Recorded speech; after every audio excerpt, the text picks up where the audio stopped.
Hyundai Elantra CN7 front bumper replacement. Before prying with a screwdriver or remover, wrap it in tape to protect the surface. Now, let's go step by step through removing the front bumper on your 2025 Hyundai Elantra safely and smoothly. Step 1. Loosen the upper mounting clips of the front bumper. Step 2. Raise the vehicle on a lift for better access, then loosen the lower mounting clips of the front bumper. Step 3. Loosen the pin-type retainers and screws on the side of the front bumper A, then carefully detach the side section of the bumper. Take care not to break or bend the tabs on the side part of the front bumper. Step 4. Unplug the front bumper main connector. Step 5. Detach and remove the front bumper assembly carefully. To install the front bumper, follow the removal procedure in reverse order. Ensure all connectors are properly reattached. Replace any damaged clips or pin-type retainers before final assembly.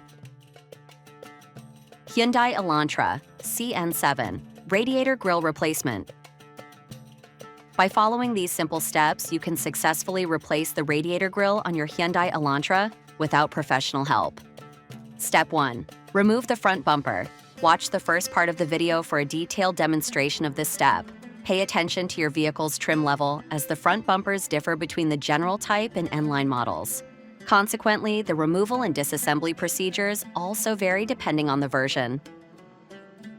General type model. Step 2. Detach the wiring harnesses mounted on the front bumper assembly and the energy absorber. Step 3. Remove the front bumper energy absorber A. Step 4. Loosen the mounting screws and remove the radiator grille. To install, follow the removal procedure in reverse order. And finally, let's take a look at how to replace the radiator grille on the N-line model. Step 2. After removing the bumper, detach the wiring harnesses mounted on the front bumper assembly and the energy absorber, then remove the front bumper energy absorber A. Step 3. Loosen the mounting screws and remove the radiator grille upper cover. Step 4. Remove the front bumper lip. Step 5. Unscrew the fasteners and take off the front bumper grille. Step 6. Next, remove the molding by loosening its screws. Step 7. Finish by loosening the remaining screws and taking out the radiator grille. To install, follow the removal procedure in reverse order. Ensure all connectors are properly reattached. Enjoyed the video? Hit the like button, subscribe, and turn on notifications so you never miss a new guide.